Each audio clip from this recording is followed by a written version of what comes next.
Hey guys, this is WDA Punisher from Don't Revive Me Bro with an exclusive interview from Geoff, also known as Phogue, and Matt, also known as Zaeed. They are the maker and developers of Procon, a very powerful admin tool that we use on Battlefield servers. And they're going to talk a little bit about some updates and how Procon is going to be implemented with Battlefield 4. So anyway, this is going to be the first of three part video interviews since it was 50 minutes long. So go ahead and listen and enjoy. All right. Well, I've gone ahead and started recording everything. So Yep. I appreciate your time and coming in and talking about this. I know that I know about Procon. I've been working with as a server admin, working with your software now for God, I don't know. I know at least since Bad Company 2. I remember first seeing it there. How long has Phogue been around, and can you kind of talk about how Procon actually came into being? Yeah, it actually started before BC2, probably about 2009, I think. And Phogue wrote it for a game called Homefront. Don't know if you remember that. It was very similar to Frontline's Fuel of War, I think it was, or something like that. Yep, so that's where it all started. And then BC2 came out in, I think it was early 2010, and he started playing that, so then started writing Procon to work with that. And that was around the time that I got involved with it. The clan that I was in at the time had a few servers, and we wanted something to control them, and I went through all the different ones. There was about 4 or 5 at the time, and settled on Procon, and it's just sort of grown from there.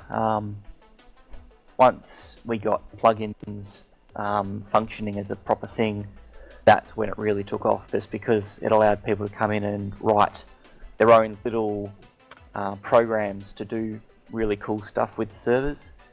So you had your very basic stuff like zone controls, so like people attacking the uncap and stuff like that. And over time it's become even more complicated. Like we've got the insane limits and Procon rules, which allows people to write even within the small programs their own little tiny program, like to kick people out for team killing, their own way, and using certain weapons. If people are using the RPG and you've got like a no explosive server, things like that.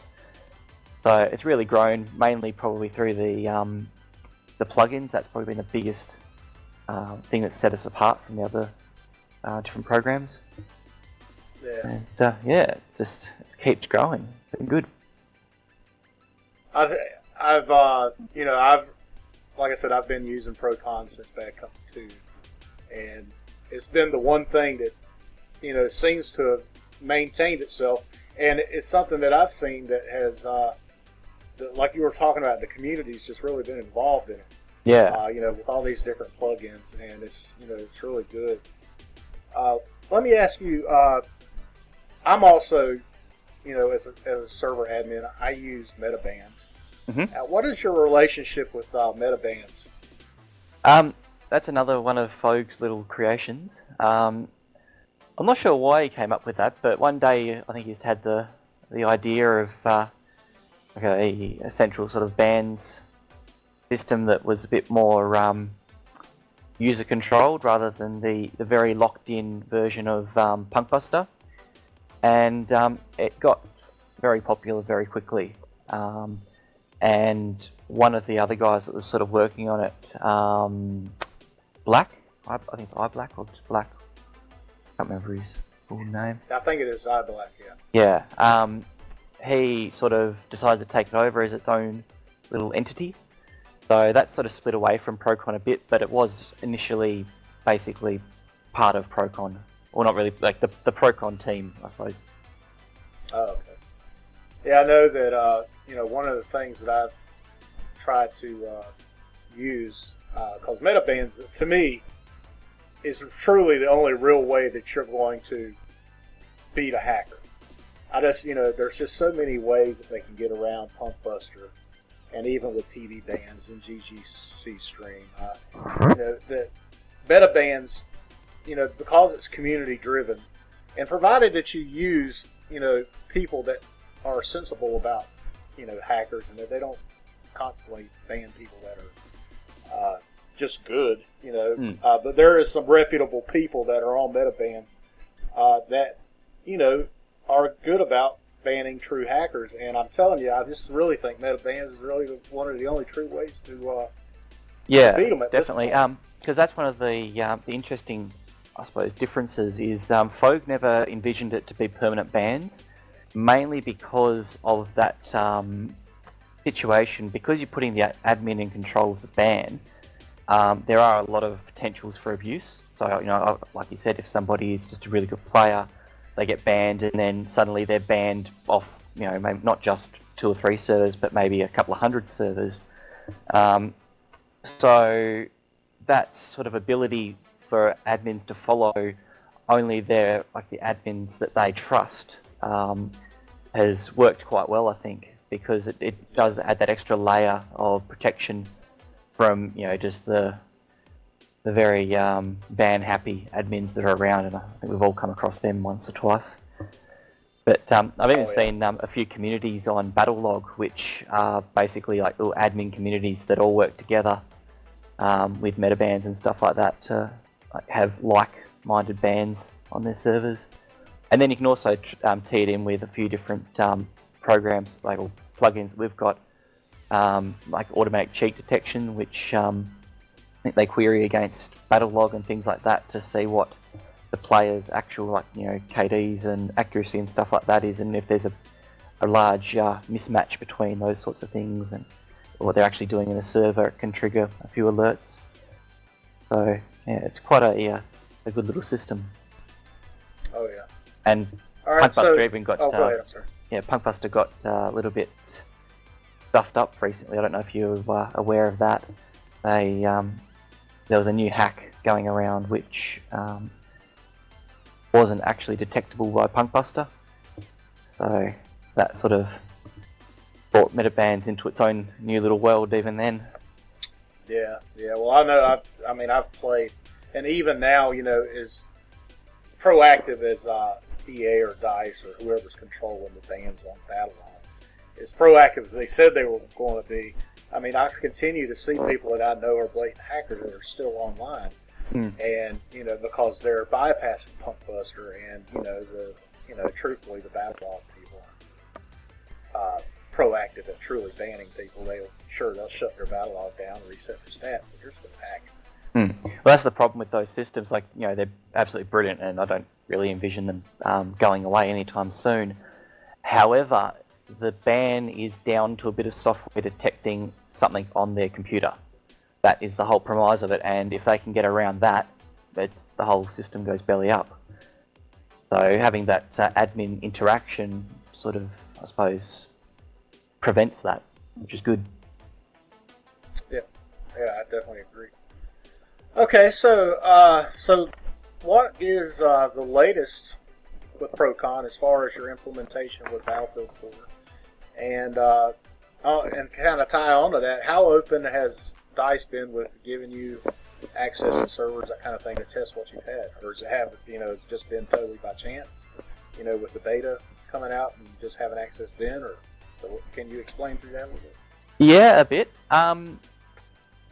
With the beta, there wasn't actually any servers for us to access per se. I'll get back to that, but that was very locked down. It was just the service providers which had their servers, and we couldn't really get into that at all. However, DICE recently got Phil, Kay, and Phogue to go over to Stockholm and met up there, and they were allowed to have a bit of a play with some BF4 servers and get Procon working on that. So at this stage, it works. Procon connect to BF4 servers. The main things like player chat, player screens, bans, map lists, all that sort of stuff is working. As to the stuff that we don't really know about, like with the Archon stuff, I'm not entirely sure what there is and isn't, but the core functionality is working. So on release, Procon will work for BF4. And then obviously when we find out about the cooler little functions, like I don't know if I know personally I want kill coordinates to come through and stuff like that. We'll find out about that pretty much on release day, I think. They've been a bit cagey about all that sort of stuff, you know, like they want people to sign NDAs and all that sort of stuff. So, but yeah, basically it is working at this point, which is good, and everyone that has a server will be able to admit it on release. So some of the things that you're looking at implementing with Procon, provided that DICE gives you access, is something like, because I seem to remember Bad Company 2, you had a map overlay where you could actually, as an admin, see where your kills and deaths were coming from. It would actually show it on an overlay. Yeah. What sort of stuff you're looking at? Well, it all comes down to what they give us, like through the Archon communication. Basically, like when you connect to a server, it's constantly sending you events. So things like, you know, player A killed player B with this weapon and it was a headshot. Like that's a little bit of information the server sends through, and that's all called the Archon protocol. And in BC2, when the kill was made, they included coordinates for the killer and the victim, which allowed us to use the map to basically show out where people were being killed from and where they were. They took that away for BF3, which I was really upset about, because that was a really great feature. And we've been... Pardon, sorry? I'm sorry. So did they give you? Did they give any reasoning behind that? Not really. I mean, when they first brought it in, apparently I'm not quite sure who, but people complained about the ability for admins to cheat, because you'll see exactly where players are. So if you're having a scrim, for example, and you've got an admin that connects, they can say, "Oh, that person killed you from over here," and that was a big concern, I think, originally. So what they did to counter that is put in a 10-meter radius error zone. So if you remember when you saw a kill, it wasn't a single point, it was like a big circle. And that was because it's because it was an error zone around where the person was, so you weren't ever like absolutely certain where they were. But yeah, no, we weren't really given much of a reasoning behind why it was removed from BF3. There was a few other little things as well. They took like the ability to mute a player's text chat. I don't know if you remember seeing that. Like, that was a good little feature. Yes, it was. What else was there?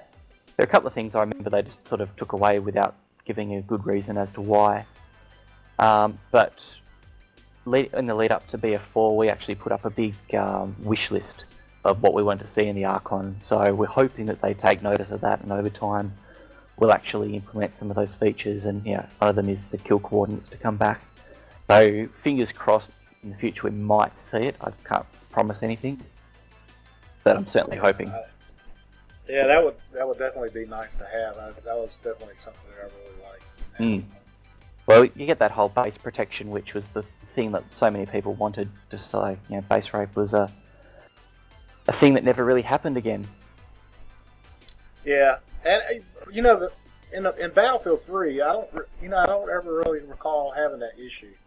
No, I guess they didn't really have the map set up the same way. I don't think. Like I remember, is it Atacama Desert, whichever one that was, that big long one with the the broken ships and stuff like that. Yeah, it was so easy to get locked into a big attack on the uncap in that one. Oh yeah. I mean, basically your chopper could sit right in the middle of the map and just have its way. Yeah, I definitely remember that. I do. Now I remember that plugin where you would if you killed somebody in a deployment zone, it would kill you. Yep. And that was definitely a big help with Bad Company too. Yeah. Yep. Oh, go ahead. I'm sorry.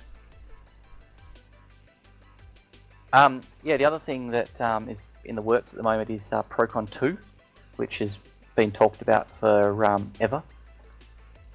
And that's sort of coming along at the moment, actually. There's been a lot of work done by Phogue, so we're hoping soon, we use that word a lot, soon, we'll have something that people can actually start to have a bit of a play with. That's the end of part one of a three-part interview that I was doing with Zaeed, developer of Procon. Part two will have Phogue, the creator of Procon, as we continue to discuss its implementation with Battlefield 4 and his reasons behind creating it. So I hope you enjoyed this part 1. Continue to check out don'trevivemebro.com for more updates. You can also follow us on our social media sites at facebook.com/don'trevivemebro and on Twitter at don'trevivemebro. You guys have a great weekend. We'll talk to you later.